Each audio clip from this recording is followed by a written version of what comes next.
Side proposition misunderstands how urban development occurs, noting that in their framing, there's a narrative that there's nothing left for you in rural areas, but in their arguments, thousands of skilled workers and corporations pour in to play the long-term game. I find it bizarre that side proposition solves overpopulation through this faulty line of logic, and side opposition will prove to you how we solve it better and lead to organic, significant growth. We are beyond proud to oppose. Let's immediately move on to our setup then to contextualize this debate. First point, what does our world look like? We acknowledge that rural areas do need development, so we're going to get the government to funnel their income into rural areas, because governments have the same incentive to equally uplift their country in status quo. This looks like creating more accessible links to the city, like transportation, or public spaces that everyone in this rural area can enjoy. We think it's likely to succeed because in most cases, a majority of a country's population is indeed within these rural areas and would be outside cities. Just because a city is densely populated does not mean it's the most populous. And in the status quo, where wealth is centralized to a select few, millions of rural citizens stand to benefit from infrastructure that would directly clash with government's assertion. Second point, who do we need to protect? This debate is primarily about urban citizens specifically constrained with finances, given that the cost of living in a city can be high and they're mostly enticed because they can supposedly achieve greater financial freedom. We're going to prove to you that regardless of how significant the incentive, it's not enough and can't be properly sustained for a greater lifestyle. But we also argue that the rural citizens are affected because the entry of more people within their areas immediately disrupts their lifestyle, and will prove to you why that's a lot worse on side proposition. Now, third point, what do we need to prove to you to win this debate? We outline two paths to victory, being which side creates better living conditions for urban citizens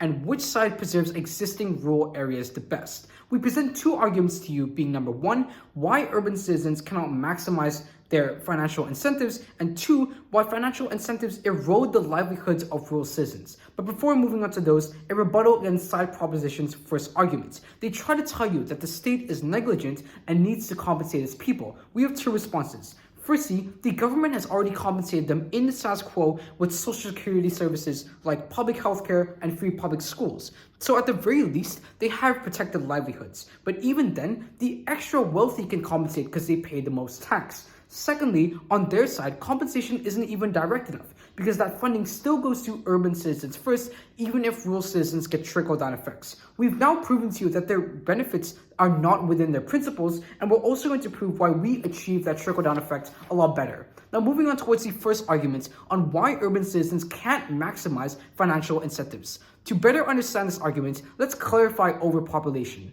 To get massive movements away from areas, each individual has metrics to decide to move, and it's likely money isn't the only one. In contrasting to Prop's reasoning and second argument, some forms of emotional fulfillment, like the right communities or a place that you absolutely adore, can't be bought with money because they involve intangible aspects of life. So what compromises then would urban citizens need to make away from these metrics? Number one, a decreased exposure to opportunities. Within their characterization that they're outcompeted, you can't guarantee that they have skills to thrive, which directly clashes on their probability of success. As a result, you need to work a lot harder to find jobs, which looks like getting 10 to 12 hours of manual labor work, which can amount to just as much in half the time at a very high-ranking banking firm.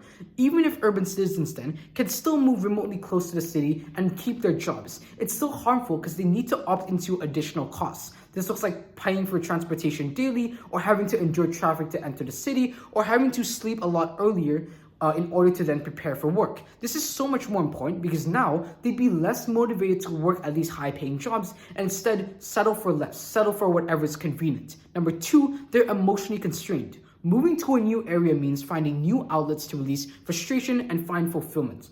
This is all very time-consuming and unlikely due to the stark contrast in environment, so not all citizens would simply follow the money, and it's also likely that urban citizens will not be satisfied because note that to live and survive in the urban city, one would need to at least partially love it, and it's now impossible to recuperate because now financial incentives won't immediately produce friends or produce the right infrastructure.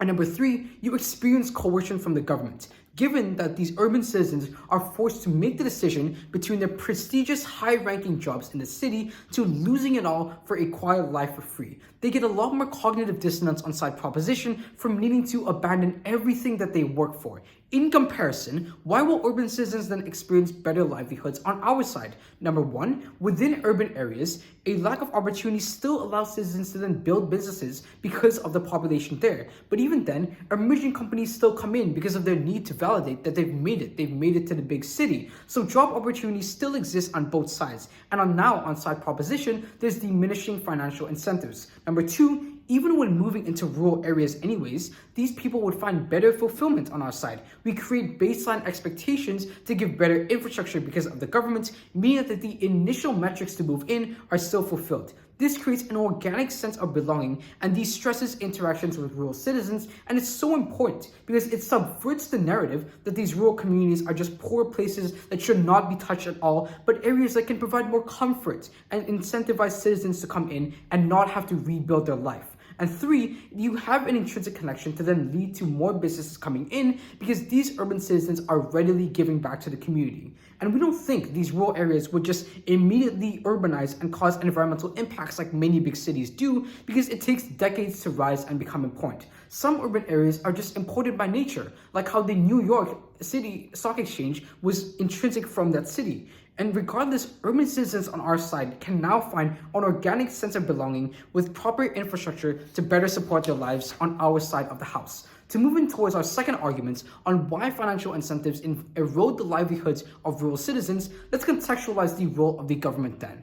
They need to provide the most utility with the greatest amount of people. So we think that this argument should be evaluated under a utilitarian sense because we've shown you in setup that the rural citizens are the quantitative majority. The government has been overstepping their needs because they uplift the intrinsically wealthy. To clash with Proposition's first argument on government's responsibility, uplifting urban citizens does not ensure the livelihood of rural citizens, especially when said government has not proved why they would want to give back anyways, which disables the rural citizens from having any advantage within their own area that originally belongs to them. This is so important for three structural reasons. Number one, it's harder for rural citizens to then escape the situation of a low-income lifestyle. We show you that urban citizens would not be able to help even if they're capable because they feel no connection to the area and had to move by circumstance. This means that rural citizens cannot enjoy trickle-down benefits on side prop, but more importantly, there's even great competition. If we take the best case on prop, that these people coming in are indeed capable, they would just monopolize jobs around the area.